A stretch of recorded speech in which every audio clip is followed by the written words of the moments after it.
welcome back. Today we've got another £200 worth of 10p's we're hunting through, looking for those alphabet 10p's. Move the bags out of the way, I'll show you what we're after. Ideally some 2019 dated ones, because we've not filled the 2019 book before. So far we've got A, C, D, E, F, G, H, I, J, K, L and M, N, O, P, R, T, V and X. So any of the last 6 would make for very, very nice finds. We've also started another 2018 book because the 2019 ones are so low minted and so hard to find. We started another 2018 book. This is our third 2018 book, having totally completed 2 in the past.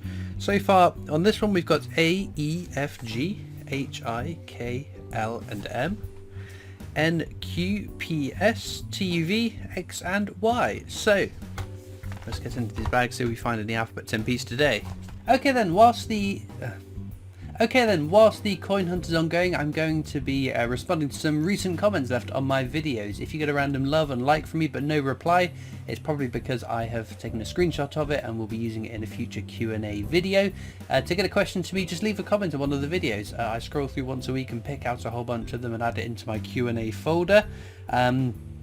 And one of your comments might appear on this. So we start with Sarah Piper, who says, "You contradicted yourself with Britannia 2016 coin. You said there is no error, and you said you cannot read Latin." This is very true. So yes, I always check on the £2 coins, all of the coins, not just the 2016 ones, which I do on video, but across all of the coins for edge inscription errors, in case the wrong edge inscription is on the coin. So yes, it is very true. I don't speak Latin. Other than like the is it Vini Vidi Vici, which I think everyone knows anyway. So I can't read Latin, and I couldn't tell you off the top of my head what it says on the Britannia £2 coin, but I will recognise the words, because sometimes it's more than just recognise. It's more than reading it and going, oh that's right. It's like with the Charles Dickens £2 coin. I can tell that without even reading it, just the spacing and the way the letters are, that is what that coin is. And again, there are certain things, a bit like I guess the steam locomotive is another great one, so that's not even words. I can't read that at all, but I still recognise that is the design that should be on the steam locomotive, and if it was something different I would spot it, and the same applies to Britannia. But no, that did make me smile when I saw it. I thought, oh, there we go, that's an interesting one. Right, Mr. Tam says, have you ever considered extending your videos to about 20 minutes? Personally, I could watch them for 60, but 20 would be great. As this was on one of my world coin hunts. I would love very much to do more world coins. I've got so many world coins that I'm getting that I've got to get through over time, and it is just they are building up faster than I'm getting through them.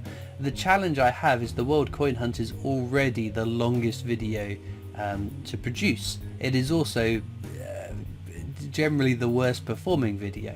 I've said many a time that one of the joys of running my YouTube channel as a hobby, as a side hustle, as a bit of extra income, is that it's not my primary source of income.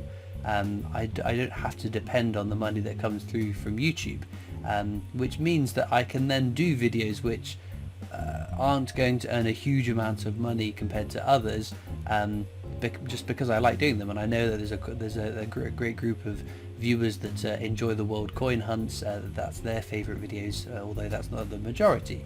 But because if YouTube was my full-time occupation, it would all be £2 and 50p coin hunts. It's quite simple. I wouldn't do these 10p hunts because the world and 10p hunts are probably they don't perform as well as other videos. But yes, the fact that they already take enough time to create, to record, to edit, adding on an extra 10 minutes, so doubling it, so you're talking about potentially an hour and a half, 2 hours to edit that video, when on a 10p, well, the 10p is actually really easy to edit depending how many alphabet 10p's I find, but a £2 or a 50p video takes, I don't know, maybe 15-20 minutes to edit, and it will get plenty more views. So if I'm then doubling the amount of time I'm spending editing a world coin hunt for a minimal result, it's got to bear in mind that working full time and doing this, I need a bit of downtime as well. I can't spend my entire life making videos and editing them, so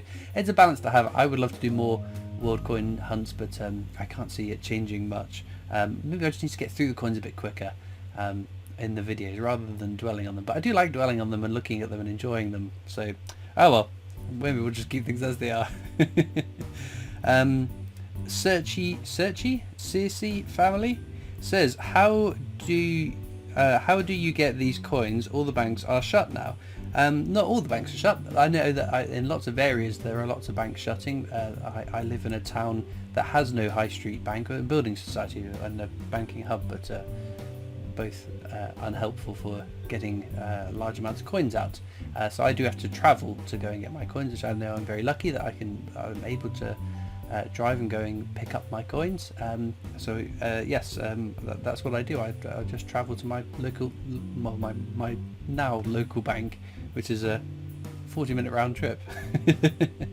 Right, Mandy Witten says, Christopher, what was the 50p coin for with the wheelchair on, but it looks like the man was bowling, but we are not sure. I think that's an Olympic 50p. I think that's boccia, Boccia. I think it's pronounced boccia. I really should have checked on this. I've been calling it that for many years now. So it's one of the 29 Olympic 50p's, and it's specifically one of the 5 of those 29 which are Paralympic sports that are commemorated on that coin. So yeah, Olympic boccia. I think it is like bowls, but for people in the Paralympics. Right, Com Dam says, I've seen the Goonies. Also, if you did get to have that coin you like, I wonder where you would put it. Someone like Gracie might find and take it. Oh, no. Gracie wouldn't steal from me. We're good friends. The worst he'd ever do is turn one of my badges in the background. Although you can see on my bookcases badges, he likes to try and turn them upside down so he can see the impact he's had on my video. That's why my coronation 50p's in the wrong is back to front in my book, so I keep forgetting to change it, but he did that whilst I wasn't paying attention. Where would I keep it? Oh my goodness, the Edward VIII Trial Sovereign, that's my favourite coin at the Royal Mint Experience. I don't think I'd want to keep it at home. It's such a rare and valuable coin. I think it would have to be kept somewhere really secure elsewhere. But then again, you don't want to stash it away under lock and key, because then you can't enjoy it, can you? Maybe I'd have to set up the Christopher Collects Coin Museum and make sure it's really secure and on display there. I can pop in and see whenever I want. Right, Vector Tracker says, in Northern Ireland, and I still haven't got my first King Charles 50p in change. My goodness. I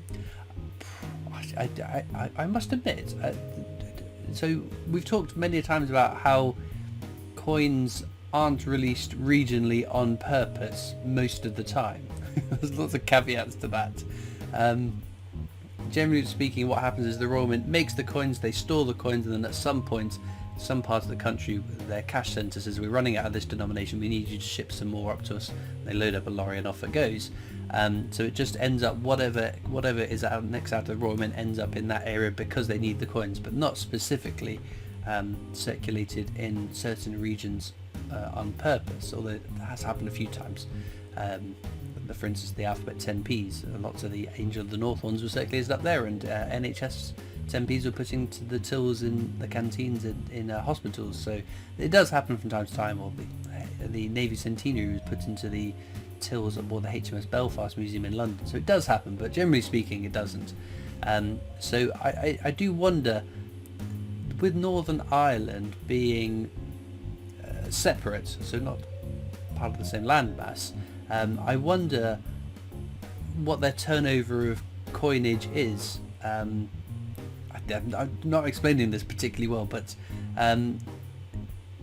the mainland UK, obviously, the coins can end up all parts, all the way around, and they easily cross borders. Whereas I would feel like the coinage won't cross borders as much between mainland United Kingdom and then Northern Ireland. So yeah, I don't know whether they trickle out, but then again, I don't think that holds fast for that either. Anyway, I don't know. It surprised me, and it doesn't surprise me that they haven't made their way over to Northern Ireland yet. But hopefully you'll get to find one soon, because there's quite a few very common ones that hopefully you'll get a chance to find. Right, Bergie Boy says, hey Christopher, I've just got back from a trip to the Isle of Man. I managed to grab 3 different Isle of Man 50p's in my change on the last evening, including the Peregrine Falcon King Charles coin. Have you found that yet?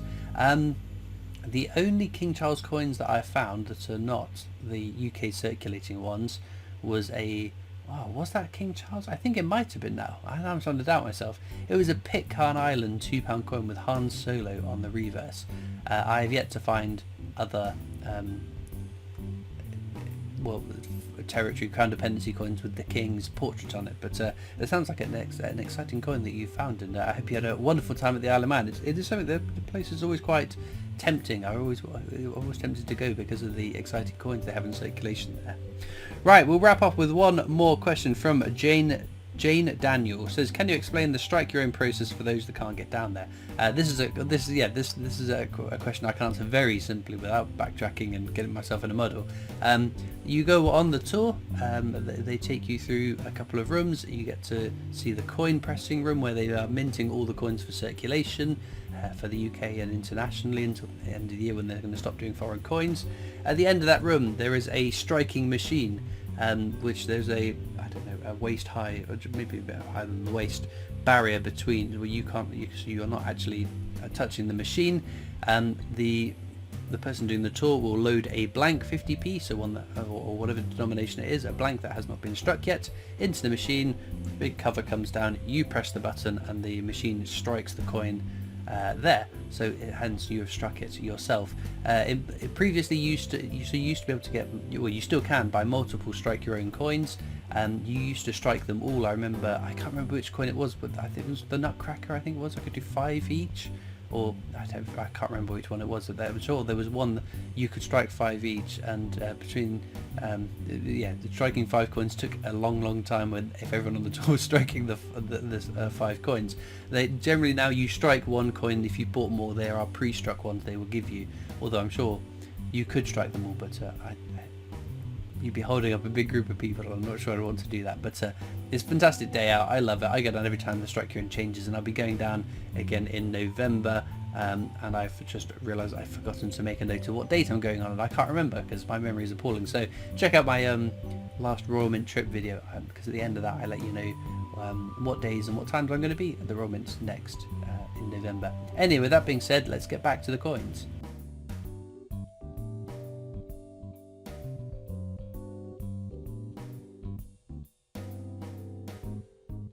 Well then, all we found were 2 territory, crown dependencies, whatever they are, coins. Unfortunately, alphabet 10p's, but they are so hard to find. We didn't expect to find one every time we pick up a bag of 10p's. From Gibraltar, we got the Barbary partridges, if memory serves, from 2014.